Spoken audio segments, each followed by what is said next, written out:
Hello friends, Gautam Kumar official smart trick में आपका स्वागत है। आज के इस वीडियो में जानने वाले एडमिनिस्ट्रेटिव एप्टीट्यूड यानी कि प्रशासनिक अभियोग्यता, जिससे 30 प्रश्न आपके एग्जाम में पूछे जाएंगे, जिसका प्रैक्टिस सेट 7 करने वाले हैं, जो आपके एग्जाम के लिए बहुत ही महत्वपूर्ण आने वाला है। तो वीडियो के एंड तक बने रहिए और चैनल पर नया है तो चैनल को सब्सक्राइब कर लीजिए। चलिए प्रश्न देखते हैं। प्रश्न क्या है?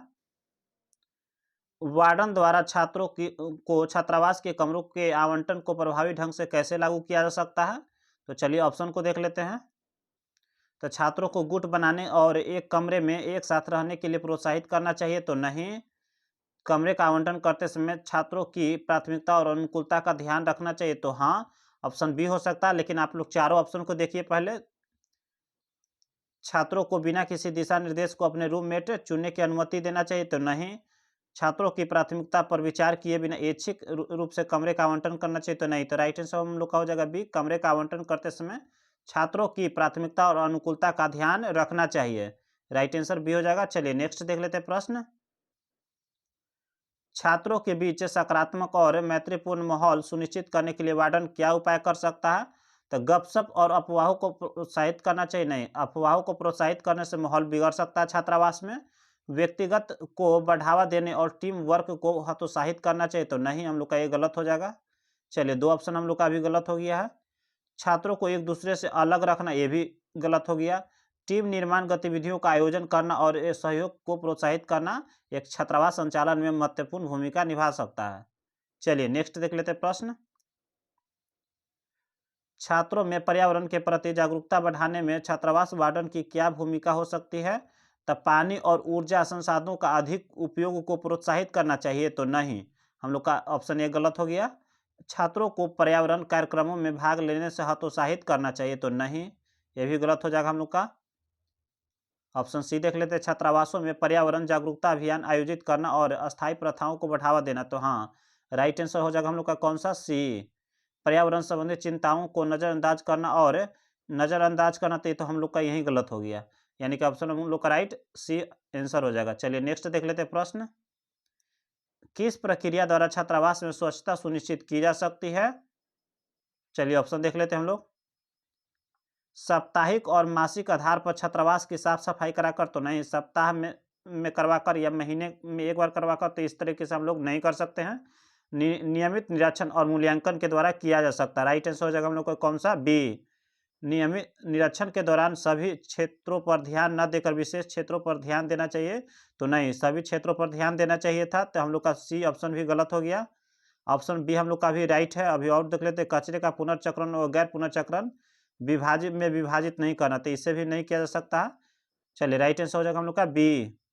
चलिए नेक्स्ट देख लेते हैं प्रश्न। गोपनीयता और सुरक्षा के संदर्भ में एक छात्रावास वार्डन को छात्रों के निजी सामान को कैसे संभालना चाहिए? तो हर किसी के निजता का सम्मान करना चाहिए हॉस्टल वार्डन को। यह सुनिश्चित करने के लिए कि कोई प्रतिबंधित वस्तु मौजूद नहीं है, छात्रों को कमरे के बेतरतीब ढंग से तलाशी लेना चाहिए तो नहीं। छात्रों के निजी सामान के बारे में जानकारी अन्य निवासियों के साथ साझा करना चाहिए, तो ये भी गलत हो गया। यहाँ निजता का हनन हो जाएगा उस छात्र का। व्यक्तिगत सामानों की अधिक प्रभावी ढंग से निगरानी करने के लिए उन्हें एक सामान्य क्षेत्र में रखना चाहिए तो नहीं। वो उस छात्रों की निजता का सम्मान करना चाहिए। यदि सुरक्षा संबंधी चिंताएं हो तभी हस्तक्षेप करना चाहिए। राइट आंसर हो जाएगा हम लोग का डी। और किसी भी छात्र के साथ उसका निजता का सम्मान करना चाहिए, हर किसी को। चलिए नेक्स्ट देख लेते हैं प्रश्न। एक हॉस्टल हाउस में विद्यार्थियों की औसत संख्या क्या होगी? तो 50 हो जाएगा। राइट आंसर हो जाएगा हम लोग का ए। चलिए नेक्स्ट देख लेते हैं प्रश्न। हॉस्टल में रहने वाले छात्रों का मेडिकल चेकअप करवाया जाता है तो 3 माह पर, यानी कि त्रैमासिक हो जाएगा। राइट आंसर हो जाएगा हम लोग का ए। चलिए नेक्स्ट देख लेते हैं प्रश्न। एक एकलव्य स्कूल की क्षमता कितने छात्रों की होती है? तो 480 छात्र का होता है एक ईएमआरएस स्कूल में। ईएमआरएस स्कूल में 480 छात्र की क्षमता होता है एक ईएमआरएस स्कूल में। राइट आंसर हो जाएगा हम लोग का ए। चलिए नेक्स्ट देख लेते हैं प्रश्न। किसी आपातकालीन स्थिति के दौरान वार्डन की पहली कार्रवाई क्या होनी चाहिए? आपातकालीन स्थिति के दौरान, तो चलिए ऑप्शन देख लेते हैं। तो स्थानीय अधिकारियों को सूचित करेंगे आपातकालीन स्थिति में तो नहीं। छात्रावासों के निवासियों को सुरक्षित स्थान पर ले जाना चाहिए तो हाँ। राइट आंसर हो जाएगा हम लोग का बी। और भी ऑप्शन हम लोग देख लेते हैं। बाहरी मदद के बिना समस्या को हल करने का प्रयास करना चाहिए तो नहीं, भविष्य में प्रवेश को रोकने के लिए सभी छात्रावास का प्रवेश द्वार पर ताला लगाना चाहिए तो नहीं, ये भी गलत हो गया। यानी कि छात्रावास के निवासियों को सुरक्षित स्थान पर उस स्थान से हॉस्टल वार्डन को ले जाना चाहिए या निकाल लेना चाहिए। राइट आंसर हो जाएगा हम लोग का बी। चलिए नेक्स्ट देख लेते हैं प्रश्न। वार्डन यह कैसे सुनिश्चित कर सकता है कि छात्रों का निजी सामान सुरक्षित है? तो सभी छात्रों के लिए लॉकर उपलब्ध कराना तो हाँ, बाहरी लोगों को छात्रावास परिसर में प्रवेश पर प्रतिबंधित करके तो हाँ, छात्रों के कमरे के बिना पूरी सूचना की तलाशी लेना चाहिए तो नहीं। यानी कि हम लोग का ए और बी सही हो जाएगा। राइट आंसर हो जाएगा हम लोग का डी, ए और बी। चलिए नेक्स्ट देख लेते हैं प्रश्न। छात्रों की कितनी संख्या होने पर एक अतिरिक्त छात्रावास अधीक्षक की नियुक्ति की जाती है? तो 200 से अधिक होने पर एक अतिरिक्त छात्रावास अधीक्षक यानी कि हॉस्टल सुपरिटेंडेंट का नियुक्ति किया जाता है। राइट आंसर हो जाएगा हम लोग का ए। चलिए नेक्स्ट देख लेते प्रश्न। 50 छात्रों वाले छात्रावास के कितने क्षेत्रफल का पुस्तकालय अनिवार्य है? पुस्तकालय तो 500 स्क्वायर फीट का 50 छात्रों वाले एक छात्रावास के लिए। राइट आंसर हो जाएगा हम लोग का बी। चलिए नेक्स्ट देख लेते प्रश्न। छात्रावास की छात्र समितियों की बैठक माह में कितनी बार होनी चाहिए? तो प्रत्येक माह छात्रावास के छात्रों के समितियों की बैठक प्रत्येक माह होता है, यानी कि राइट आंसर हो जाएगा हम लोग का ए। और इसमें कितने परसेंट? 50% छात्र रहते हैं, 25% शिक्षक रहते हैं और 25% छात्रावास से संबंधित अधिकारी होते हैं। राइट, हम लोग का 100% हो गया, तो इसी अनुपात में रहते हैं। तो ये भी प्रश्न पूछा हुआ प्रश्न है। चलिए नेक्स्ट देख लेते हैं प्रश्न। एकलव्य मॉडल आवासीय विद्यालय ईएमआरएस परियोजना के लिए शुरू किया गया था। केवल उत्तर प्रदेश के सरकार द्वारा बच्चों और शिक्षकों के लिए गुणवत्ता शिक्षा के लिए तो नहीं, दूरस्थ क्षेत्रों में अनुसूचित जाति एसटी के छात्रों को गुणवत्ता पूर्ण मध्यम और उच्च स्तरीय शिक्षा के लिए तो हाँ, केवल आंध्र प्रदेश के लिए तो नहीं, केवल हिमाचल प्रदेश के लिए नहीं। तो राइट आंसर हो जाएगा हम लोग का बी। चलिए नेक्स्ट देख लेते हैं प्रश्न। हॉस्टल वार्डन के लिए छात्रों को प्रबंधित करने में निम्नलिखित में से क्या लाभ हो सकता है? तो अनुशासन बनाए रखने में तो हॉस्टल वार्डन के लिए छात्रों को प्रबंधित करने में निम्नलिखित में से क्या लाभ हो सकता है?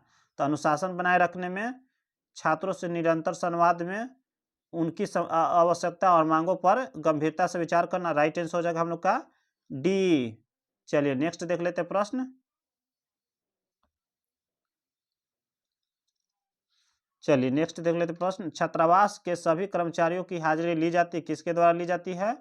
तो भार साधक अधिकारी के द्वारा लिया जाता है, ऑफिसर इंचार्ज के द्वारा लिया जाता है। राइट आंसर हो जाएगा हम लोग का डी। चलिए नेक्स्ट देख लेते प्रश्न। एक छात्रावास वार्डन छात्रावास में छात्रों के व्यक्तिगत विकास में कैसे योगदान दे सकता है? तो शिक्षा पर ध्यान केंद्रित करने के लिए पाठ्यक्रम गतिविधियों में छात्रों की भागीदारी को प्रतिबंधित करना, तो इसके द्वारा नहीं किया जा सकता। चलिए नेक्स्ट देख लेते हैं। कौशल निर्माण कार्यशाला और व्यक्तिगत विकास सत्रों के लिए अवसर प्रदान करना, तो हाँ, हम लोग का ऑप्शन बी सही हो जाएगा। छात्रों के व्यक्तिगत आकांक्षाओं और हितों की अनदेखी करना, ये भी गलत हो गया। छात्रों को शौक और रचनात्मक कार्य करने से हतोत्साहित करना, तो ये भी नहीं। तो हम लोग का राइट आंसर कौन सा हो जाएगा? बी। चलिए नेक्स्ट देख लेते हैं प्रश्न। छात्रावास प्रशासन छात्रावास की गतिविधियों के सुचारू रूप से संचालन के लिए निम्नलिखित अधिकारियों एवं कर्मचारियों का सही क्रम क्या है? तो छात्रावास अधीक्षक होते हैं, हॉस्टल सुपरिटेंडेंट हो गए, और छात्रावास केयर टेकर। छात्रावास केयर टेकर में हॉस्टल वार्डन आ गया, सफाई कर्मी, मतलब इस हॉस्टल से संबंधित जितना भी हैं तो छात्रावास केयर टेकर में आ गए। और छात्रावास समिति में आप लोग जानबे करते हैं 50% छात्र होते हैं, 25% शिक्षक होते हैं, 25% छात्रावास के अधिकारी होते हैं, कार्य में लगे हुए अधिकारी होते हैं। यानी कि आप लोग का ये सब किस में आ गए? छात्र केयर टेकर में और छात्र समिति में ये लोग आ गए।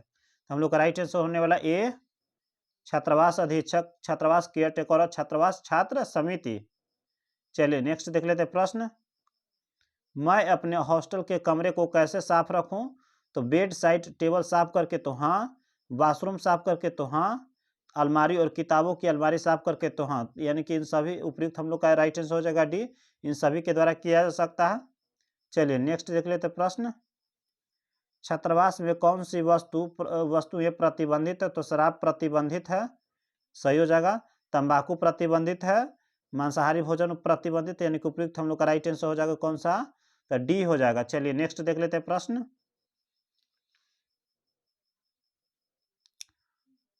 छात्रावास की स्वच्छता बनाए रखने में प्रमुख कारक जो बाधक साबित होगा, सफाई कर्मियों के वेतन में वृद्धि, तो वेतन में वृद्धि से नहीं हो सकता। छात्रावास अधीक्षक की कार्य प्रणाली, छात्रावास सफाई कर्मियों की अनियमितता, हाँ तो हम इसके कारण हो सकता, बाधा हो सकता, राइट आंसर हो जाएगा हम लोग कौन सा, तो सी। चलिए नेक्स्ट देख लेते हैं प्रश्न। छात्रावास अधीक्षक को उपभोग्य सामग्रियों के उचित वितरण के लिए किस प्रकार की प्रणाली अपनानी पड़ती, तो रिकॉर्ड कीपिंग तो नहीं, निष्पक्ष व न्याय संगत वितरण प्रणाली, राइट आंसर हो जाएगा हम लोग कौन सा, बी। उचित खपत प्रणाली नहीं, जिम्मेदार उपभोग प्रोत्साहित करना तो नहीं, राइट आंसर हो जाएगा हम लोग का बी, निष्पक्ष व न्याय संगत वितरण प्रणाली को अपनाना चाहिए। चलिए नेक्स्ट देख लेते हैं प्रश्न। वार्डन की भूमिका में शामिल है तो छात्रावास की कुशल संचालन, अनुशासन बनाए रखना, सुविधाओं का प्रबंधन करना, उपयुक्त सभी, ये हॉस्टल वार्डन के अंदर में है, यानी कि छात्रावास का कुशल संचालन करना है, अनुशासन बनाए रखना है, सुविधाओं का प्रबंधन करना है, राइट आंसर डी हो जाएगा। चलिए नेक्स्ट देख लेते हैं प्रश्न।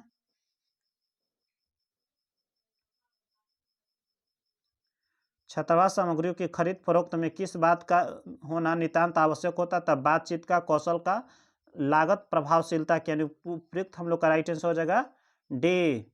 चलिए नेक्स्ट देख लेते हैं प्रश्न। मेस समिति के अंतर्गत कौन सम्मिलित नहीं होते, मेस के तो वार्डन होते हैं, प्रशासनिक सहायक होते हैं, रजिस्ट्रार नहीं होते, रजिस्ट्रार नहीं होते, मेस पर्यवेक्षक होते हैं, यानी कि हम लोग का शामिल नहीं होते हैं, तो राइट आंसर कौन सा हो जाएगा, रजिस्ट्रार शामिल नहीं होते, राइट आंसर हो जाएगा हम लोग का सी। चलिए नेक्स्ट देख लेते हैं प्रश्न। एक छात्रावास में प्रभावी उपभोग्य सामग्री और इन्वेंट्री प्रबंधन का प्राथमिक लक्ष्य क्या है, तो खर्चों को अधिकतम करना नहीं, गलत हो जाएगा, आपूर्ति की गुणवत्ता कम करना तो नहीं, लागत कम करते उपलब्धता सुनिश्चित करना, हम लोग का राइट आंसर क्या हो जाएगा, सी। स्टॉक स्तरों की अनदेखी करना तो नहीं, राइट आंसर हो जाएगा हम लोग का सी। चलिए नेक्स्ट देख लेते प्रश्न। छात्रावास वार्डन द्वारा नियमित निरीक्षण एवं मूल्यांकन किसके द्वारा किया जाना चाहिए, तो विद्यार्थियों के दैनिक क्रियाकलापों को, कर्मचारियों के वेतन एवं भत्ते को तो नहीं, छात्रावास के स्वच्छ और स्वस्थ वातावरण बनाए रखने के लिए तो हाँ, नियमित निरीक्षण करना चाहिए, इसका राइट आंसर हो जाएगा हम लोग का सी। चलिए नेक्स्ट देख लेते हैं प्रश्न। एक स्टूडेंट को बुखार हो गया है, वार्डन ने मेडिसिन लाकर खाने को बोला, यह क्या है, तो यह सुरक्षा नहीं, यह सुरक्षित है नहीं, ए और बी दोनों है तो नहीं, यानी कि इनमें से कोई नहीं, राइट आंसर हो जाएगा हम लोग का डी। एक छात्र को बुखार है और वार्डन ने मेडिसिन दिया, तो खाने के लिए बोल दिया, तो क्या है, तो वार्डन एक डॉक्टर नहीं है, क्या नहीं है, डॉक्टर नहीं है, यानी क्या वार्डन को कहाँ ले जाना चाहिए, छात्र को डॉक्टर के पास ले जाना चाहिए, यानी कि राइट आंसर हो जाएगा हम लोग का डी, इनमें से कोई नहीं, यानी कि न सुरक्षा है न वो लड़का सुरक्षित है छात्र। चलिए नेक्स्ट देख लेते हैं प्रश्न।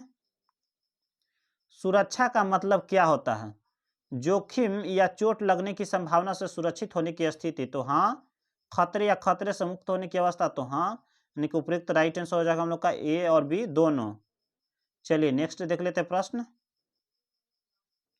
एक छात्र दूसरी जाति का है इसलिए दोस्ती मत करो, आप इसे क्या कहेंगे, सामाजिक कारण कहेंगे, मनोवैज्ञानिक कारण कहेंगे, तो हम लोग मनोवैज्ञानिक कारण कहेंगे इसे, राइट आंसर क्या हो जाएगा हम लोग का बी। एक छात्र दूसरी जाति का है इसलिए दोस्ती मत करो, आप इसे क्या कहेंगे, तो मनोवैज्ञानिक कारण कहेंगे, राइट आंसर हो जाएगा हम लोग का बी। ये प्रश्न एग्जाम में पूछा हुआ प्रश्न है।